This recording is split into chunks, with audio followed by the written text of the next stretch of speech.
이진우의 손에 잡히는 경제.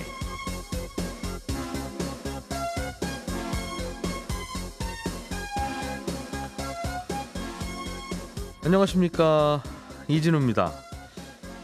우리나라의 최대 해운사 HMM, 옛 이름으로는 현대상선의 매각이 최종 결렬됐습니다. 인수를 하겠다고 손들었던 하림과 팔겠다는 측인 산업은행이 7주간의 협상을 이어갔지만 결국 입장차를 끝내 좁히지 못했습니다. 미국의 지역은행 뉴욕 커뮤니티 뱅크오프의 주가가 연일 두 자릿수 급락세를 계속 이어가고 있습니다. 상업용 부동산 시장, 오피스 빌딩의 침체에 따른 미국 은행들의 부실 우려가 커지고 있습니다. 이른바 리츠 배당 확대법으로 불리는 부동산 투자 회사법 개정안이 국회를 통과하면서 상장 리츠에 대한 관심이 또 모아지고 있습니다. 주목해봐야 될 대목은 뭔지도 오늘 자세하게 좀 들여보겠습니다. 2월 8일 목요일 손에 잡히는 경제 시작합니다.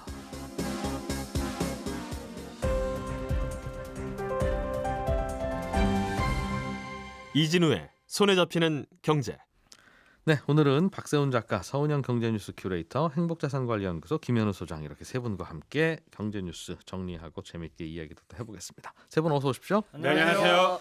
자, 서은영 큐레이터가 준비해 오신 소식은 HMM이라고 하는 해운사가 원래는 그냥 민간 회사였는데 현대상선 문제가 생겨서 이제 공적 자금이 투입되고 결국은 산업은행이 돈 제일 많이 빌려주고 그래서 지분도 제일 많이 갖게 된 이제 이런 상황이 됐고, 언제까지 계속 정부의 공기업이 이 회사를 운영할 수는 없으니까 최근에 매각을 추진하다가 결국은 또 무산이 됐나 봐요. 맞습니다. 2016년에 이제 워크아웃 추진하다가 이제 이 산업은행 공적 자본 이제 들어가면서 현재는 이제 지분을 가장 많이 들고 있는 주체가 이제 산업은행 그리고 이제 한국해양진흥공사인데요. 두 기관 다 합쳐서 58% 지분 들고 있습니다. 그래서 이 말씀하신 대로 이걸 언제까지나 뭐 어쨌든 공기업이 들고 있을 수는 없으니까 지분을 이제 처리하는 작업이 시작이 됐던 건데 하림그룹이 이제 최종 협상을 진행 중이었는데요. 결국에는 이견을 좁히지를 못하고 무산이 된 겁니다. 왜 그랬을까요? 이거 우리 인수하겠습니다라고 해서 하림도 손들고 동원도 손들고 해서 맞습니다. 네. 닭고기가 먹느냐 참치가 먹느냐 맞습니다. 이걸 가지고 재미있게 지켜봤었는데 일단 하림이 돈 더 많이 내겠다고 손들어서 우선 협상자가 됐었는데. 그렇죠. 근데 이게 하림이 이제 처음에 가져가기로 이제 우선 협상자 선정이 됐을 때 새우가 고래를 먹는다 뭐 이런 표현들 막 나왔었는데 결국에는 이번에 나온 기사는 뭐냐면 새우가 고래를 못 먹네라는 기사가 나오더라고요. 그러니까 결국에 이제 덩치 차이가 가장 큰 문제가 됐던 건데 당초에 이제 하림그룹이 6조 4천억 원에 이제 HMM을 인수하기로 했는데 이 하림그룹이 현금성 자산이 많지가 않습니다. 그러니까 2조 원도 안 됐는데 그럼 6조 4천억 원 어떻게 만들 거야? 근데 이 워낙 큰 금액이니까 외부 자금 조달이 필수적이었거든요. 근데 이 하림그룹에는 벌크선 해운사인 페노션이 있는데 페노션 상장사입니다.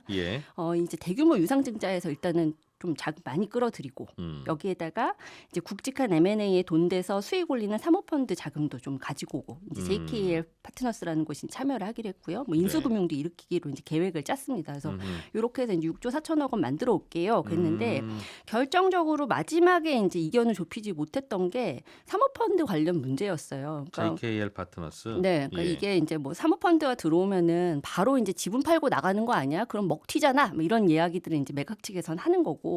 인수 측에서는 그런 거 아니다. 어쨌든 우리가 자금 마련하려면 펀드 입장에서는 엑시트 전략을 짜야 되는데 자금을 어떻게 회수할지 전략을 짜야 되는데 이거를 너무 이제 길게 기간을 묶어놓으면 이게 제약이 될 수가 있으니까 그건 길게 묶지 말아달라. 이제 좀 운신의 폭을 넓혀달라 이렇게 주장을 했던 건데 이런 그러니까 것들이 하림이 HMM을 인수하려고 하는데 하림 돈으로는 안 되니까 JKL 파트너스라는 사모펀드 돈을 같이 끌어들여서 우리 공동 인수하자. 그렇죠. 그런 식으로 제안했는데 파는 쪽에서는 저 JKL 파트너스가 너무 빨리 엑시트하고 팔고 나가서는 안 되도록 좀 묶어주라. 그렇습니다. 아무리 사모펀드라도 좀 안정적으로 동업을 좀 해라 할 거면. 그런데 사모펀드 쪽에서는 야 우리는 빨리 팔고 나가서 돈 벌어야 되는 사모펀드야. 그건 못해.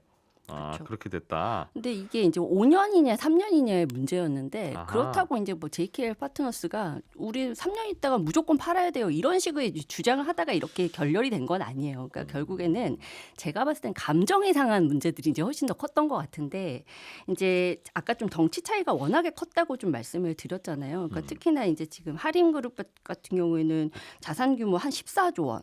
그리고 HMM이 26조 원 되는 회사입니다. 그러니까 예, 예. 덩치 차이가 오히려 좀 작은 데가 이제 큰 데를 인수를 하다 보니까 일각에서 이제 계속 곱지 않은 시선들이 계속 나오는 거예요. 그러니까 얘네가 지금 이 하림이 HMM 인수해서 결국에는 요 현금 다 빼먹고 그냥 끝나는 거 아니야? 내지는 이제 뭐 이런 JK 파트너스도 그걸 보고 들어오는 거 아니야? 이런 이야기들이 이제 계속 하니까 이제 사는이나 해진공 입장에서도 계속해서 이제 이 매각의 여러 가지 조건들을 계속 붙이기 시작하는 사가는 겁니다. 쪽이다. 네. 상식적으로는 사가는 사람이 뭘 어떻게 하든 파는 사람은 팔고 공적 자금만 회수하면 되는 그렇죠. 건데 네네. 나중에 저 회사가 또 뭐 사모펀드가 일찍 팔고 나가서 시끌시끌하면 왜 또 네. 여기다 팔았냐고 국민 여론이 또 들끓을 테니 네.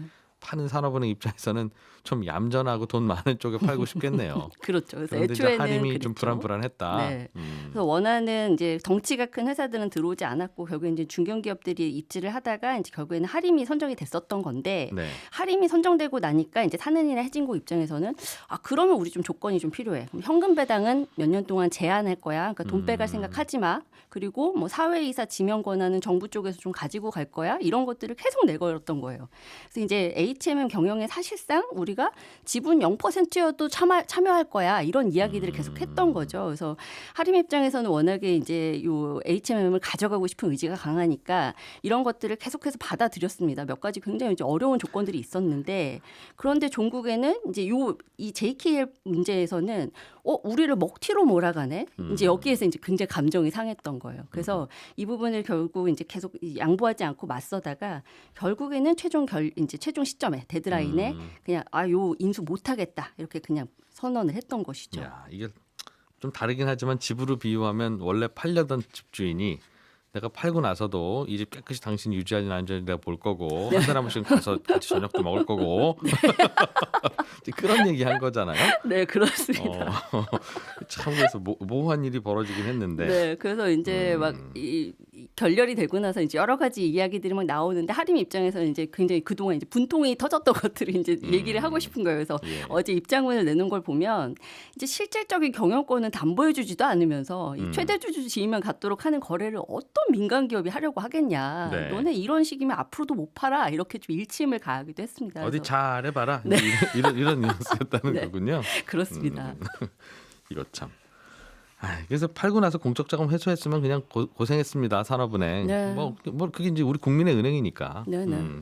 그렇게 해주면 파는 쪽도 편한데 이제 팔고 나서도 잘 하지 않으면 역시 그렇죠. 또 왜 저기다 맞습니다. 팔았냐고 우리가 비난을 하면 네.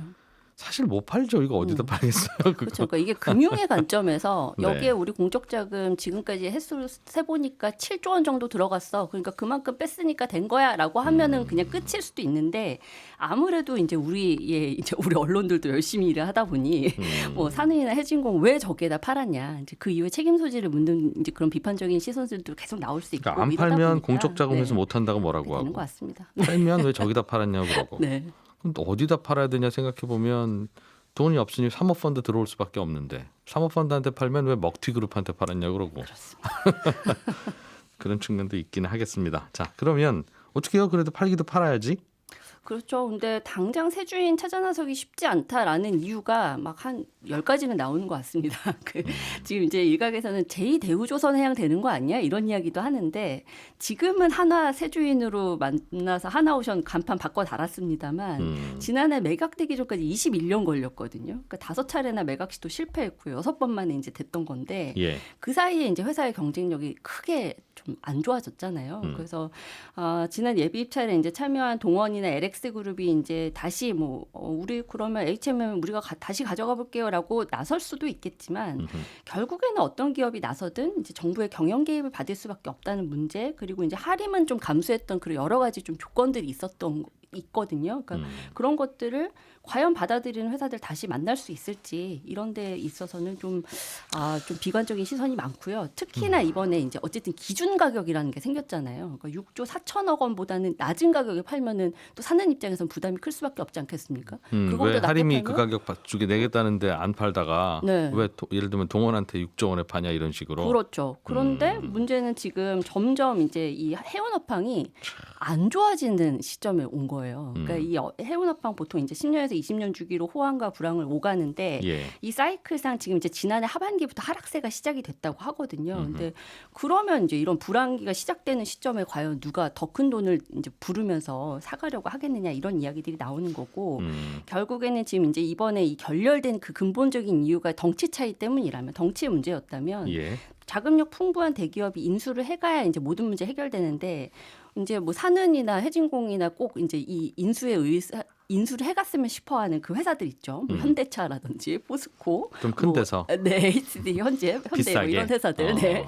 근데 이런 회사들은 뭐 관심은 있을지 모르겠지만 실제로 입질이 없었던 거잖아요. 근데 이런 회사들이 과연 이제 다시 재매각 이제 시도할 때 이제 들어오겠느냐 이런 이야기들도 나오는 거죠. 왜 원래 현대상선이었을 때는 민간 기업이 이걸 놔뒀다가 현대상선이었던 걸 인수하고 나서 팔 때는 왜 계속 간섭을 하려고 그러는 거죠, 정부가? 아무래도 이제 그 당시만 해도 한진해운도 있었고, 그러니까 이게 이제 지금은 사실 이 HMM이 우리 국내에 거의 유일무이한 지금 대형 컨테이너 선사가 됐잖아요. 그리고 이제 우리 국적기 팔 때 이제 민감하게 보는 것처럼 이제 이것도 우리의 이제 기간 산업이다.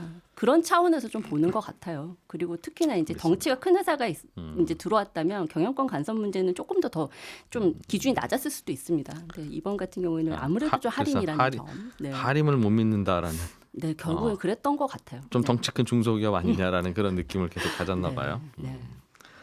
다 이해도 되고 되는데 뭐 팔고 나서 경영권도 계속 유지해야 되고 싼 값에 팔아서도 안 되고 비싼 값에 팔아야 되고 사가는 쪽이 사모펀드가 들어가 있어도 안 되고 그런 조건으로 어떻게 팔겠느냐 하는 고민도 같이 좀 해볼 필요는 있겠다라는 생각이고 가끔씩 이런 거 팔 때 좀 싸게 팔면 왜 싸게 파느냐는 여론이 항상 있어서 그게 부담이어서 못 팔잖아요. 그렇습니다. 여기 말고는 사갈 데 없는데도 불구하고 네. 그래서 팔 때 아예 지분 5%든 10%든 이거는 저기가 싸게 판다고 주장하는 분들이 자기 돈 내고 그 가격에 살 수 있게 아예 그냥 그거는 공모주로 만들어 놓고 네. 불만 있는 분들은 이 가격에 사시면 되니까 그리고 나서 파는 걸로 그러니까 그 돈 내고 사지도 않으실 분들이 싸네 뭐 헐값이네 꼭 그러는 거 그래서 항상 문제가 되니까 아예 그건 그냥 그 몫으로 주도록 제도를 좀 바꿔놓으면 네. 그러면 조금 좀 진행이 빨리 될 것 같기는 하다 네. 생각이 당국에서 얼핏 참고 부탁드립니다. 예, 제 생각은 아니고 어디 지나가다 들은 얘기입니다. 네. 박 작가님이 준비해 주신 소식 네. 미국 이야기 좀 들어보죠. 네. 또 무슨 일이 벌어지고 있는 거예요? 그 미국 지역은행에서 뭐 어떤 문제점들이 생기고 있다는 기사가 나오고 있는데 미국의 지역은행은 우리로 치면 저축은행 같은 곳이라고 생각하면 되고요. 예. 최근에 뉴욕 커뮤니티 뱅코프라는 은행의 주가가 매우 크게 떨어지고 있는데 어제는 아주 소폭 오르긴 했습니다만 1월 말에 여기가 주당 한 6달러 정도 했거든요. 주당 한 10달러 정도 됐습니다. 근데 쭉쭉 떨어지더니 지금은 한 4.4달러 정도 돼요. 그 7거래일 만에 거의 한 60% 가까이 폭락을 한 겁니다. 이 은행에 무슨 일이 벌어진 거예요? 뉴욕 커뮤니티 뱅코프? 그렇습니다. 예. 근데 또 이제 이 상장 주식이 큰 폭으로 떨어지는 거야 뭐 주식 시장에서는 종종 있는 일이긴 하지만 이 은행뿐만 아니라 다른 지역 은행들 주가도 전반적으로 지금 안 좋은 방향으로 흐르고 있기 때문에 혹시 이게 지역 은행들 파산 위기로 번지는 게 아니냐는 우려가 다시 나오는 상황이거든요. 예. 그래서 오늘은 조금 전에 질문하신 이 뉴욕 커뮤니티 뱅코프라는 은행에 무슨 일이 벌어지고 있는지 요걸 좀 정리를 해봤는데 예. 일단 지난달 말에 작년 4분기 실적이 발표가 됐는데 이 증권가에서 예상했던 것보다 그냥 조금 덜 나온 정도가 아니라 아니 어떻게 이 정도로 실적이 안 좋아? 할 만큼 손실이 컸어요. 어느 정도냐면 작년 3분기에는 여기 한 2,300억 원 정도 순이익을 기록했었는데 예. 4분기에는 3,300억 원 정도 순손실을 기록했습니다. 증권가에서는 4분기 한 3,400억 원 정도 이익을 올릴 거라고 생각을 했는데 전망이 완전히 어긋난 거거든요. 그래서 어디서 그렇게 손실이 그렇게 크게 난 거냐면 예. 작년 4분기에 두 건의 대출에서 한 2,450억 원 정도를 손실 처리한 게 영향이 굉장히 컸습니다. 근데 이 두 건 다 상업용 부동산 관련 대출이었어요. 사무실 빌딩 이런 거 담보로 잡고 돈 예. 빌려줬다가 네. 앞만 봐도 이건 못 갚을 안 돈, 되겠다. 못 받을 돈이구나라고 네. 작년 말에 판단을 바꿨다는 거군요. 그렇습니다. 그래서 이렇게 손실이 이렇게 커진 게 일단 주가에 영향을 줬을 걸로 보이고요. 이보다 주주들에게 좀 더 영향을 준 건 뭐냐면 이 은행의 달라진 배당금 때문인 것 같아요. 이전까지는 주당 17센트를 배당금으로 주고 있었거든요. 그런데 4분기 실적을 발표하면서 앞으로는 주당 4센트로 70% 정도 삭감을 하기로 한 겁니다. 왜 이렇게 했냐면 작년에 왜 시그니처 은행이라고 미국의 다른 지역 은행이 파산을 했잖아요. 예. 그 은행의 일부 자산을 오늘 소식의 주인공인 뉴욕 커뮤니티 뱅크오프가 인수를 했거든요. 예. 근데 대출 채권이랑 예금을 인수를 하면서 은행의 덩치가 좀 커졌는데 은행은 덩치가 커져서 자산 가치가 어느 정도 이상이 되면 대출을 해줄 때 정부의 규제를 더 강하게 받습니다. 아, 큰 은행은 규제 강하게 해야 된다는 이 정책 때문에. 그렇습니다. 예를 들어 이전에는 자산이 100만 원만 있어도 한 1000만 원까지 대출을 해줄 수 있었다면 예. 덩치가 커진 후에는 200만 원이 있어야 1000만 원을 대출해 줄 수 있는 이렇게 규제를 더 받는 거예요. 예. 그러니 대출을 예전만큼 더 해주려고 하면 은행이 돈을 더 많이 갖고 있어야 되는데 당장 어디서 들어올 돈은 없으니까 나가는 돈을 줄여야 합니다. 예. 그러다 보니까 분기별 배당금을 큰 폭으로 삭감을 하겠다고 한 거고 70% 배당 삭감 발표가 나니까 주주들이 좀 매도세가 이어졌고 그게 또 주가 하락을 부추긴 걸로 보입니다. 이거는 예전에 말씀하신 대로 시그니처 은행을 이 뉴욕 커뮤니티 뱅크오프가 인수할 때 네, 인수할 때부터 정해진 운명이었던 것 같은데 사실은 그렇습니다. 그때 서로 얘기를 하지 왜 뒤늦게 이걸 얘기해서 그렇죠. 실망하게 만들며 왜 또 그 당시에는 잘 보고 투자하시지 왜 그때는 똑같은 일이었는데 몰랐다가 아무튼 네. 요것도 있고 여기도 몇 가지가 더해진 게 있어요. 신용평가사 중에 한 곳이 이 은행의 신용등급을 투자 부적격 등급으로 이제 강등한 것도 있었고요. 몇몇 주주들이 아까 말씀드렸던 이 은행이 상업용 부동산 대출 관련 손실을 밝히지 않았다 하면서 소송에 들어간 것도 있거든요. 그리고 결정적으로 이 은행의 CRO라고 우리로 치면 이제 최고 위험 책임자인데 예. 지난달에 주가가 폭락하기 얼마 전에 갑자기 사표를 내고 퇴사를 했다는 사실이 뒤늦게 알려진 거예요. 그러면서 진짜 이 은행에 무슨 일이 있는 거 아니냐라는 의심까지 더해지면서 주가가 폭락을 했다는 걸로 보입니다. 이거는 의무 공시사항에 넣어야 되겠다는 생각을 개인적으로는 합니다. 예. 그러니까 회사에서 뭐 임원급을 담당하고 있는 분의 퇴사 사실이나 입사 사실은 네. 요거는 공시를 좀 하자. 네. 상당히 중요할 힌트가 될 수도 중요하죠. 있는데 의무 공시사항은 아닌 것 같아서. 네. 예. 그러면 이게 이제 문제는 미국 은행들의 뭔가 문제가 벌어지고 있는 거야?라고 우리는 이제 긴장할 수밖에 없는데. 그렇죠. 그 은행 위기라는 게 그 은행이 단순히 돈을 좀 못 벌었거나 투자에 좀 실패한다고 해서 바로 생기는 게 아니라 그 은행에 예금 맡겨놓은 고객들이 좀 불안하다고 생각을 하면 예금 인출을 이제 시작하게 되고 다른 사람들이 예금을 빼고 있다는 소문이 번지면 이제 너도 나도 은행으로 달려가서 은행 인출에 동참을 하면서 그러면서 이제 그러면 이제 그 어떤 은행이라도 문을 닫을 수밖에 없게 되는 거거든요. 이게 무서워서 실은 우리나라 PF 대출 문제도 정리를 못하는 거죠. 그렇습니다. 사실은 문제 있는 은행만 문 닫게 하면 깔끔한데 예. 그런 소문이 돌기 시작하면 전국의 모든 은행으로 국민들이 뛰어갈 수도 있으니까 그렇죠. 그 불안함. 수술을 시작을 못하는. 그렇습니다. 그래서 이 은행의 주가가 내리면서 나오는 얘기가 뭐냐면 상업용 부동산 부실 여파가 이제 은행을 위기로 몰고 갔다라는 거거든요. 그리고 최근에 주가가 떨어진 다른 지역 은행들도 공통점들을 보면 상업용 부동산 대출 비중이 좀 크다는 거예요. 빌딩 오피스. 그렇습니다. 근데 미국 부동산 또 상업용 부동산 상황을 보면 여전히 금리는 매우 높고 공실률도 높은 상황인데 이런 얘기들이 계속 언론에서 나오게 되면 예금주들이 불안감이 커질 수밖에 없고 불안감은 또 전염이 매우 빠르거든요. 물론 또 지금 상황을 이용해서 공매도를 통해 이익을 얻으려는 투자자들도 주가 하락의 원인 중 하나일 테지만 예. 그러나 그 기저에 흐르는 위기감의 근본 원인은 상업용 부동산을 담보로 대출해준 돈을 돌려받지 못할 가능성 그리고 그 위기감이 은행 예금자들의 예금 인출 러시를 불어올 가능성이 아예 없지는 않다는 겁니다. 그래서 옐런 장관이 어제 급하게 미국의 상업용 부동산 시장이 안 좋은 건 맞아요. 그렇지만 지역 은행들이 위기에 빠질 정도는 아닙니다. 불안해하지 마세요. 라는 메시지를 던지긴 했는데 앞으로 이제 그럼 지역 은행들의 주가가 어떻게 움직이게 될지 그리고 거기에 예금주들이 어떻게 대응을 하는지가 실제로 위기로 가느냐 아니냐를 가르는 관건이 될 것 같아서 즐거운 소식이었습니다. 그러네. 이런 게 이제 좀 심각해지면 이제 한국식 해법은 옐런이 이제 자기 돈을 뭐 1억씩 그 지역은행에 예금하는 모습을 이제 보여주고 이제 언론에 발표하고 네, 그런 거 하겠죠. 그렇죠? 그렇습니다. 김현우 소장님, 네. 리츠 관련 법안이 통과되면서 리츠들 주가가 요즘 오르고 있다고요? 네, 그렇습니다. 리츠라는 거는 쉽게 말해서 주식을 통한 부동산 공동구매라고 볼 수 있는데요. 예. 부동산 투자를 전문으로 하는 회사의 주식의 형태로 돈을 투자하면 그 회사는 돈으로 건물을 사서 거기서 나오는 뭐 임대료 또 나중에 그 건물을 팔 때 생기는 매각 차익 이런 걸 이제 배당으로 나눠주는 형태라고 볼 수 있습니다. 그래서 뭐 일반 주식처럼 처음에 공모나 뭐 청약도 하고 중간에 사고 팔 수도 있는 건데요. 최근에 리츠 배당 확대법이라고 부르는 부동산 투자회사법 요게 이제 국회를 통과를 했습니다. 여기 리츠가 배당을 할 수 있는 이익을 계산하는 방식이 조금 바뀌어서 예. 앞으로 더 많은 배당금이 나오지 않겠느냐 뭐 이런 기대를 불러일으킨 건데요. 기존에는 리츠 회사가 이익을 계산할 때 어떻게 했냐면 자산 평가액이 하락하면 그만큼 손실로 잡고 이익에서 뺀 다음에 나머지만 배당을 할 수가 있었습니다. 빌딩 값이 내리면 예를 하나 좀 들어주시죠. 네, 예를 들어서 임대료로 받은 돈이 뭐 이것저것 경비 다시 했는데 100억 원이 남았다. 그럼 이 100억 원을 다 배당을 해주는 게 아니라 이 100억 원에서 리츠가 갖고 있는 건물 가격이 얼마나 하락했나 봤더니 한 50억 원 하락했다. 예. 그럼 100억에서 50억 빼고 나머지 이 50억 원만 배당을 해줄 수 있는 겁니다. 그러니까 이익금은 분명 현금으로 있는데 예. 이게 상법에서 이익 배당 한도라고 정해놨기 때문에 그걸 배당을 못 해주는 거죠. 근데 그 외에 리츠 같은 경우에는 특별히 이제 이익 난 돈의 90% 이상을 배당을 해주게 되면 법인세를 면제받을 수 있었어요. 예. 그래서 뭐 이익 난 거는 대부분 사실 뭐 리츠가 쌓아둘 이유는 크게는 없습니다. 다른 부동산 살 거 아니면. 그래서 이렇게 배당을 다 해주고 법인세를 면제받을 수 있는데 이 이익 배당 한도가 평가 손실액을 빼도록 되어 있으니까 배당을 해주고 싶어도 못 하는 거죠. 그러다 보니 또 법인세도 내야 되고 그러면 또 다시 이익이 줄어드는 그런 이제 악순환이 펼쳐져서 요번에 이제 법이 개정된 건 이익 배당 한도 계산할 때는 부동산 가격 하락분 이 평가액 하락분은 반영하지 말자.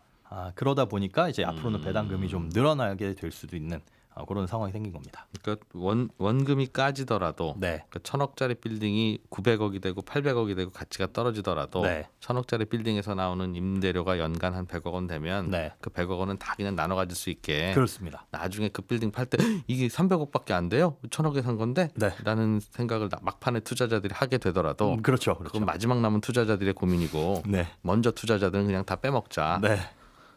결국은 뭐 전체 자산에서 나오는 현금 흐름과 자산을 리츠 투자자들이 가져가는 거니까 그렇죠. 아침밥 많이 먹고 저녁밥은 나중에 먹자라는 얘기가 된 건데 네. 전형적인 조삼모사 아닙니까?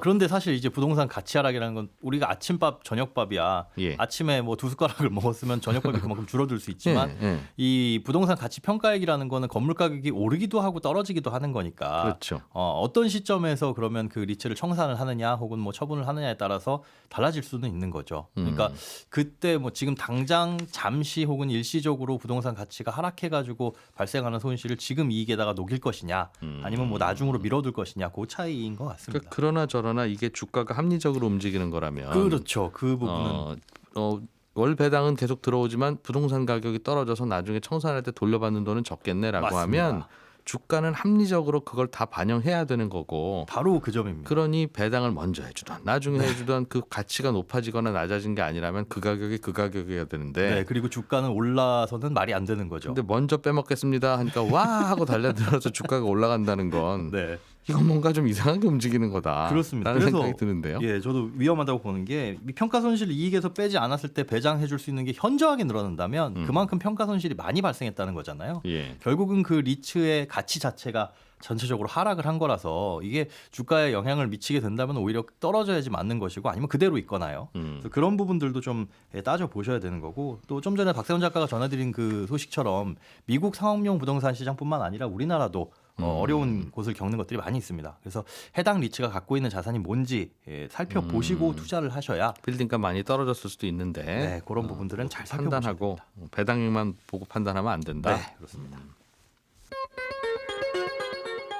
예, 저는 내일 아침 8시 30분에 다시 돌아오겠습니다. 이진우였습니다. 청취자 여러분 고맙습니다.